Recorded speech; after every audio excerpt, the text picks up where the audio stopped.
Assalamualaikum warahmatullahi wabarakatuh. Perkenalkan, nama saya Lidiani Ahrianingsi dari Prodi Profesi Kebidanan tingkat 1 Teknik Kemenkes Makassar.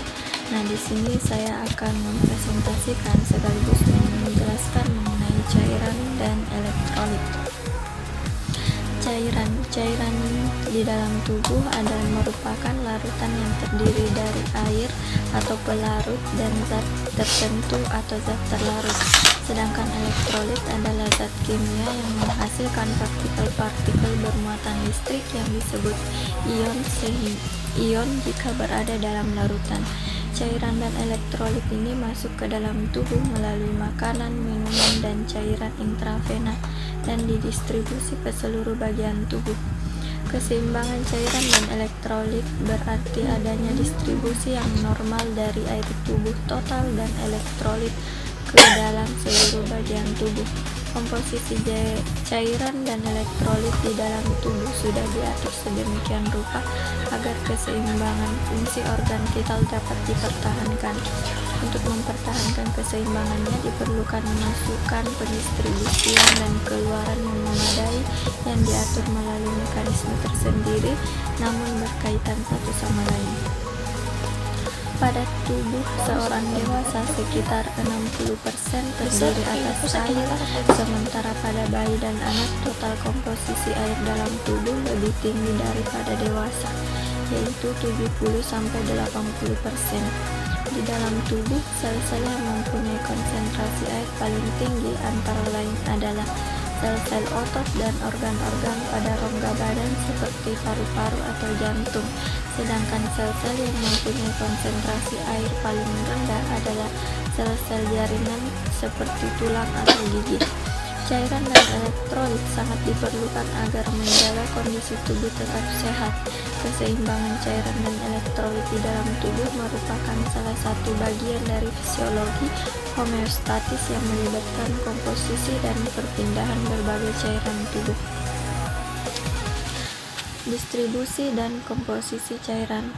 Air merupakan komponen terbesar dari tubuh manusia.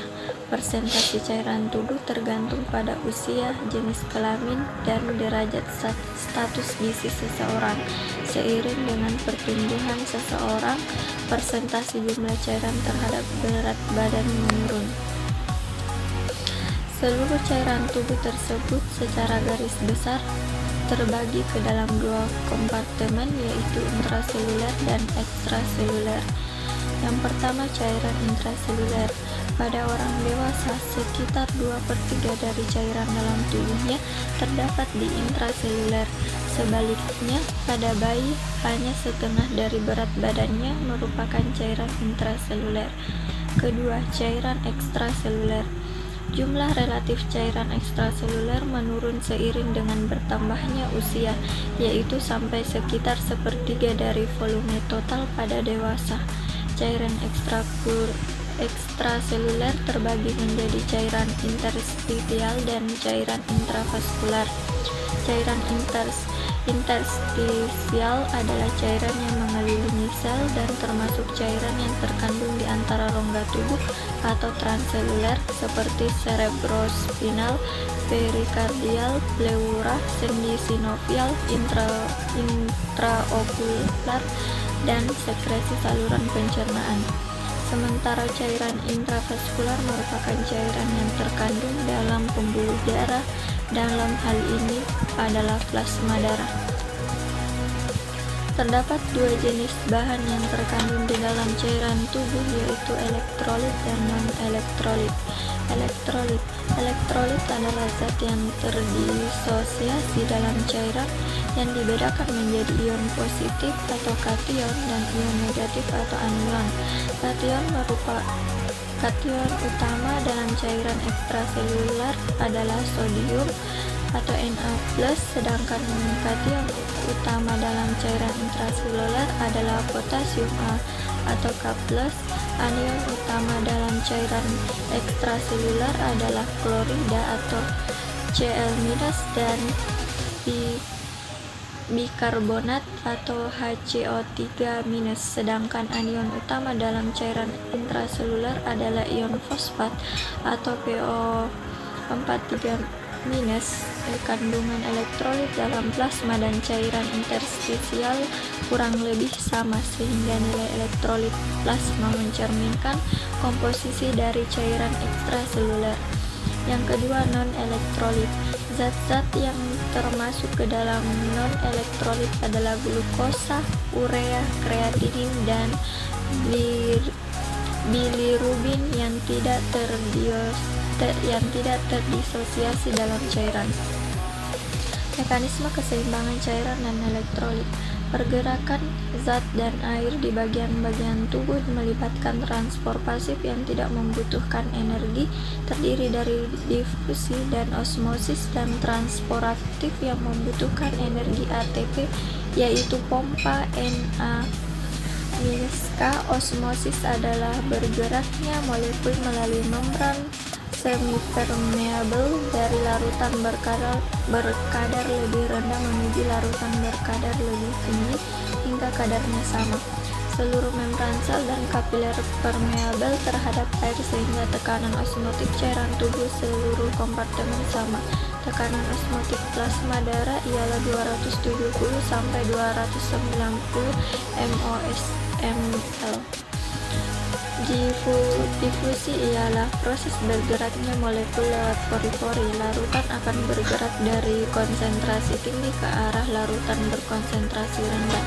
Difusi bergantung kepada perbedaan konsentrasi dan tekanan hidrostatik.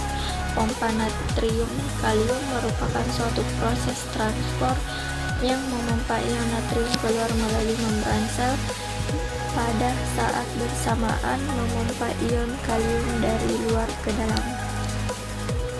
Mekanisme pengukuran keseimbangan cairan dan elektrolit antar kompartemen. Yang pertama, keseimbangan Donan. Keseimbangan Donan merupakan keseimbangan antara cairan intraseluler dengan cairan ekstraseluler yang timbul akibat adanya peran dari sel membran. Protein yang merupakan suatu molekul besar bermuatan negatif bukan hanya ukuran molekulnya yang besar, namun merupakan suatu partikel aktif yang berperan mempertahankan tekanan osmotik.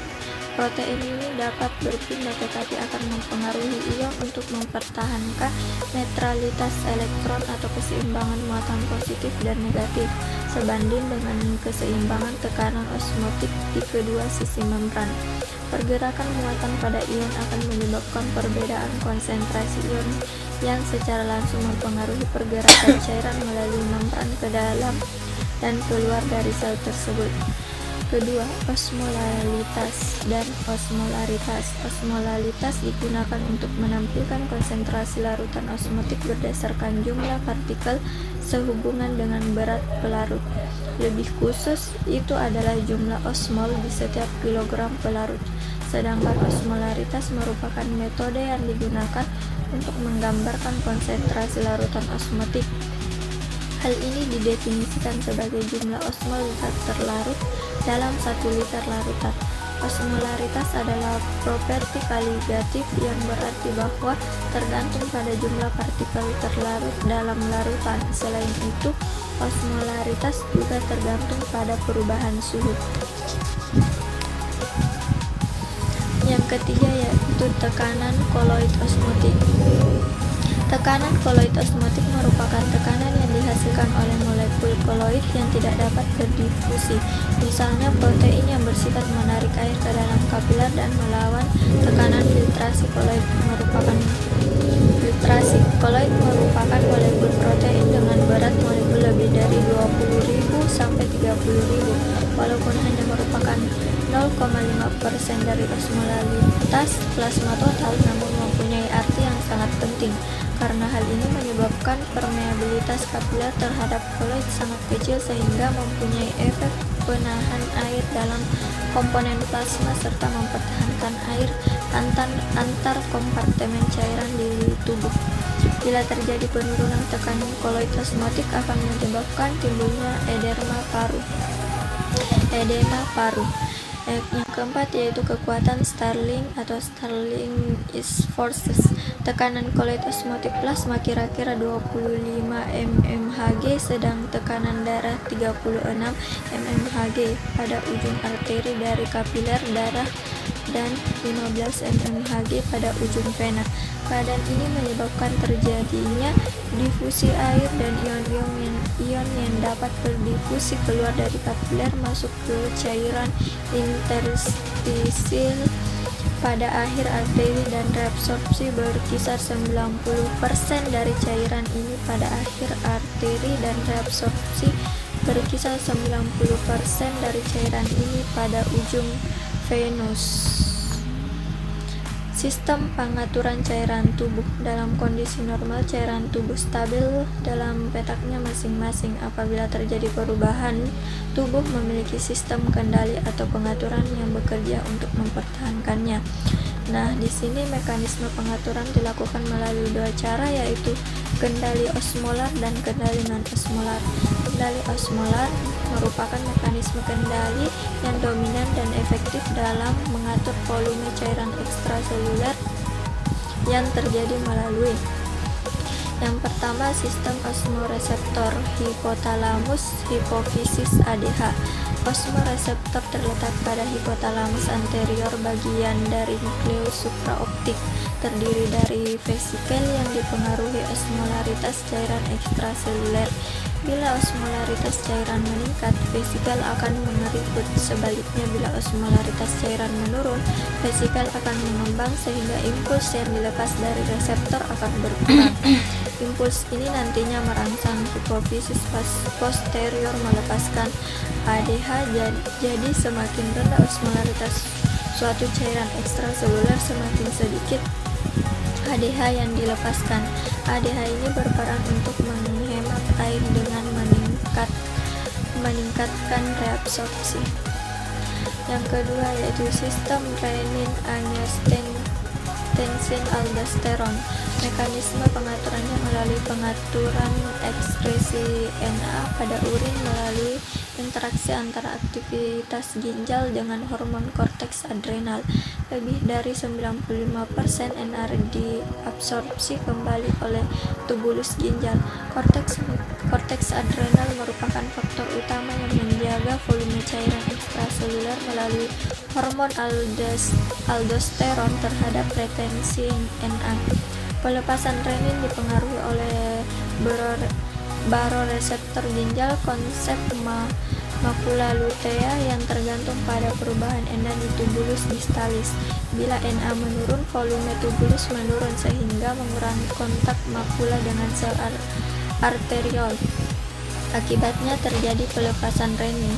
Renin akan membentuk angiotensin 1 di hati yang kemudian oleh converting enzim dari paru diubah menjadi angiotensin 2 sebagai vasokonstriktor dan merangsang kelenjar suprarenal menghasilkan aldosteron. Peranan angiotensin 2 adalah untuk mempertahankan tekanan darah bila terjadi penurunan volume sirkulasi, dan aldosteron akan meningkatkan reabsorpsi Na yang menyebabkan retensi air. Kedua, kendali non-osmolar.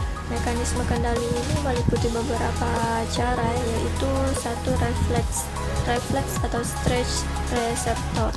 Pada dinding atrium jantung terdapat reseptor stretch apabila terjadi dilatasi atrium kiri. Bila reseptor ini terangsang, maka akan timbul impuls aferen melalui jalur simpatis yang akan mencapai hipotalamus. Kemudian, akibat aktivitas sistem hipotalamus hipofisis akan disekresikan ke ADH. Yang kedua yaitu refleks baroreseptor. Bila tekanan darah berkurang, baroreseptor karotid akan merangsang sehingga menyebabkan impuls aferen yang melalui jalur parasimpatis menurun.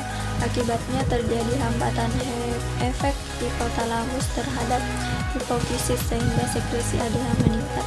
Bila terjadi peningkatan tekanan darah, impuls aferen akan mempengaruhi hipotalamus yang akan menginhibisi hipofisis posterior sehingga sekresi ADH berkurang. Distribusi pemasukan dan pengeluaran cairan tubuh. Keseimbangan cairan tubuh adalah keseimbangan antara jumlah cairan yang masuk dan keluar. Melalui mekanisme keseimbangan, tubuh berusaha agar cairan di dalam tubuh setiap waktu selalu berada dalam jumlah yang konstan. Dalam keadaan normal, masukan cairan akan dipenuhi melalui minum atau makanan yang masuk ke dalam tubuh secara peroral, serta air yang diperoleh sebagai hasil metabolisme. Air yang keluar dari tubuh termasuk yang dikeluarkan sebagai urin, air di dalam feses insensible, dan air yang dikeluarkan melalui kulit dan paru-paru. Kebutuhan air setiap hari dapat ditentukan dengan dua cara, yaitu ditentukan berdasarkan umur dan berat badan. Jika berdasarkan umur ditentukan dari umur 0 sampai 1 tahun, memerlukan air sekitar 120 ml per kilogram berat badan. 1 sampai 3 tahun memerlukan air sekitar 100 ml per kilogram berat badan. 3 sampai 6 tahun memerlukan air sekitar 90 ml per kilogram berat badan. 7 tahun memerlukan air sekitar 70 ml per kilogram berat badan, dan dewasa memerlukan sekitar 40 sampai 50 ml per kilogram berat badan. Sedangkan berdasarkan berat badan ditentukan mulai dari 0 sampai 10 kg kebutuhan cairannya 100 ml per kilogram berat badan, 10 sampai 20 kg kebutuhan cairannya 1000 ml ditambah dengan 50 ml per kilogram berat badan jika di atas 10 kg, dan jika di atas 20 kg kebutuhan cairannya sekitar 1500 ml ditambah 20 ml per kilogram berat badan jika di atas 20 kg, dan jika dewasa memerlukan cairan 40 sampai 50 ml per kilogram berat badan. Pengeluaran cairan sebagai bagian dalam mengimbangi kebutuhan cairan pada orang dewasa. Pengeluaran cairan ini dibagi menjadi 4 proses, yaitu urin, insensible, water loss, keringat, dan feses. Dalam kondisi normal, output urin sekitar 1400 sampai 1500 ml per 24 jam atau sekitar 30 sampai 50 ml per jam. Pada orang sehat, kemungkinan produksi urin bervariasi dalam setiap harinya. Bila aktivitas kelenjar keringat meningkat, maka produksi urin akan menurun sebagai upaya tetap mempertahankan keseimbangan dalam tubuh. Insensible water loss terjadi melalui paru-paru dan kulit melalui mekanisme difusi. Pada orang dewasa normal, kehilangan cairan tubuh melalui insensible water loss tapi IWL akan meningkat jika ada proses peningkatan suhu tubuh dan proses respirasi meningkat. Pengeluaran cairan dari proses berkeringat terjadi sebagai respon terhadap kondisi tubuh yang panas. Respon ini berasal dari anterior hipotalamus, lalu impulsnya akan ditransfer melalui sumsum tulang belakang yang dirangsang oleh susunan saraf simpatis pada kulit. Pada pengeluaran air melalui feses berkisar antara 1500 ml per hari yang diatur melalui mekanisme reabsorpsi di dalam mukosa usus besar. Untuk mengetahui imbang masukan dan keluaran cairan tubuh dilakukan penilaian klinis non-invasif dan invasif. Untuk penilaian non-invasif dilakukan pencatatan tanda dan gejala klinis sebelum dilakukan terapi cairan. Selama terapi dan sampai terapi dinyatakan berhasil, parameter yang dinilai adalah yang pertama perubahan tingkat kesadaran yang dilakukan penilaian GCS secara berkala. Yang kedua, perubahan tekanan darah dan denyut nadi normal. Ketiga, perubahan kimia darah dari pemeriksaan laboratorium. Keempat, perubahan perfusi perifer. Kelima, produksi urin. Diusahakan produksi urin paling sedikit 0,5 ml per kilogram berat badan per jam. Untuk penilaian invasif dilakukan pemasangan kateter vena sentral melalui vena di lengan atas, vena subclavia atau vena jugularis Kanulasi ini di samping untuk mengukur tekanan vena sentral juga digunakan untuk jalur infus jangka panjang dan nutrisi parenteral. Apabila dilakukan kanulasi vena sentral bisa digunakan sebagai penuntun dalam program terapi cairan, terutama pada pasien kritis yang memerlukan terapi cairan. Gangguan keseimbangan cairan tubuh. Yang pertama, overhidrasi. Kelebihan atau intoksikasi cairan dalam tubuh sering terjadi akibat adanya kekeliruan dalam tindakan terapi cairan. Kejadian tersebut seharusnya tidak perlu sampai terjadi. Penyebab overhidrasi meliputi adanya gangguan ekskresi air lewat ginjal atau gagal ginjal akut, masukan air yang berlebihan pada terapi cairan, masuknya cairan irigator pada tindakan reseksi prostat transuretra, dan korban tenggelam. Gejala overhidrasi meliputi sesak nafas, edema, peningkatan tekanan vena jugular, edema paru akut, dan gagal jantung. Dari pemeriksaan lab dijumpai hiponatremi dalam plasma. Terapi terdiri dari pemberian diuretik bila fungsi ginjal baik, ultrafiltrasi atau dianalisis fungsi ginjal menurun, dan flebotomi pada kondisi yang darurat. Yang kedua yaitu dehidrasi, merupakan suatu kondisi defisit air dalam tubuh akibat masukan yang kurang atau keluaran yang berlebihan. Kondisi dehidrasi bisa terdiri dari 3 bentuk, yaitu isotonik bila air hilang bersama garam. Contoh GE akut overdosis diuretik. Hipotonik secara garis besar terjadi kehilangan natrium yang lebih banyak dibandingkan air yang hilang. Karena kadar natrium serum rendah, air di kompartemen intravaskular berpindah ke ekstravaskular sehingga menyebabkan penurunan volume intravaskular. Hipertonik secara garis besar terjadi kehilangan air yang lebih banyak dibandingkan natrium yang hilang karena kadar natrium tinggi.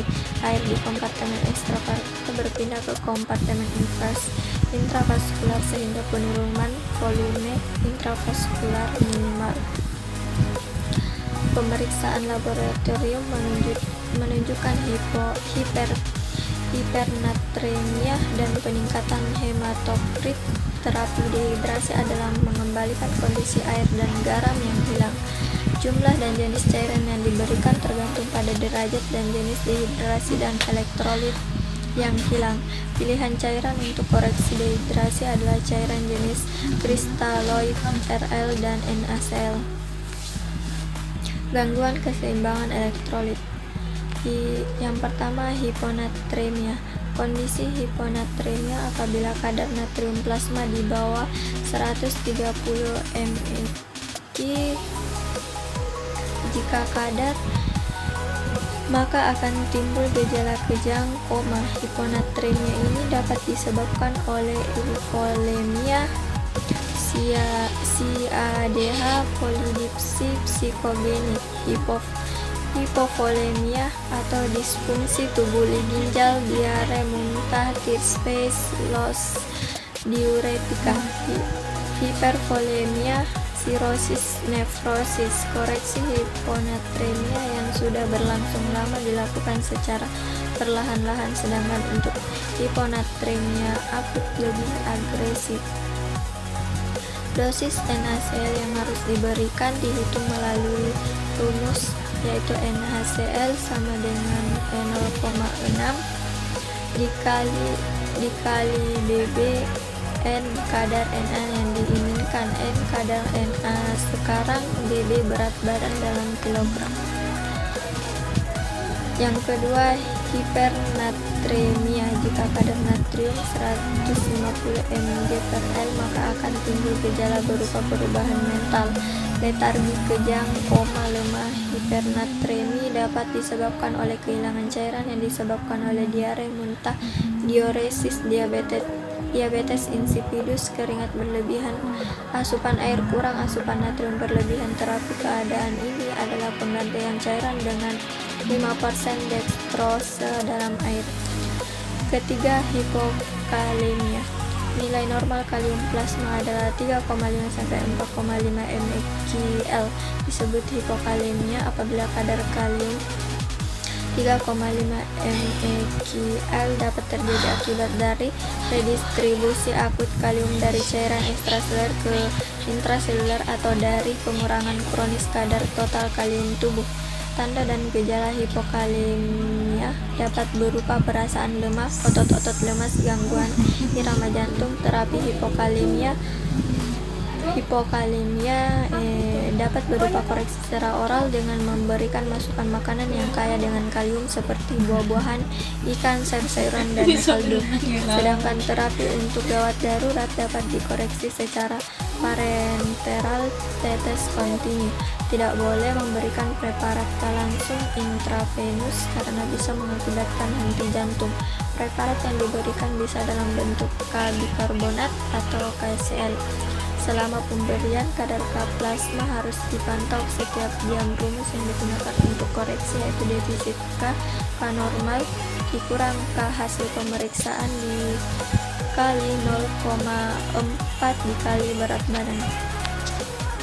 Yang keempat yaitu hiperkalemia. Hiperkalemia adalah jika kadar kalium 5 mg/L. Hiperkalemia ini sering terjadi karena insufisiensi renal atau obat yang membatasi ekskresi kalium. NSAIDs, ACE inhibitor, siklosporin, diuretik. Tanda dan gejalanya terutama melibatkan susunan saraf pusat atau parestensia, kelemahan otot dan sistem kardiovaskular atau distritmik, perubahan EKG. Bila kadar K plasma 6,5 mgl diberikan diuretik natrium bikarbonat, CA-gluconas, insulin, kayekselate. Bila dalam 6 jam belum tampak perbaikan, dilakukan hemodialisis. Bila fungsi ginjal jelek, hemodialisis lebih dini. Pada kadar K pertimbangkan plasma 6,5 mgl, segera lakukan analisis. Yang kelima itu hipokalsemia. 90% kalsium terikat dalam albumin sehingga kondisi hipokalsemia biasanya terjadi pada pasien dengan hipoalbuminemia. Hipokalsemia disebabkan karena hipoparatiroidis kongenital idiopatik, defisiensi vitamin D, defisiensi 125 OH 2D3 pada gagal ginjal kronik, dan hiperfosfatemia. Gejala-gejala hipokalsemia meliputi tetani dengan spasme carpopedal, adanya tanda chopstick, kulit kering, gelisah, gangguan irama jantung. Hipokalsemia adalah suatu kondisi yang gawat darurat karena menyebabkan kejang umum dan henti jantung. Dapat diberikan 20-30 ml preparat kalsium gluconas 10% atau CaCl 10%. Dapat diulang 30-60 menit kemudian sampai tercapai kadar kalsium plasma yang optimal. Pada kasus kronik dapat dilanjutkan dengan terapi per-oral. Sekian dan terima kasih dari saya. Sekian dari presentasi saya. Wassalamualaikum warahmatullahi wabarakatuh.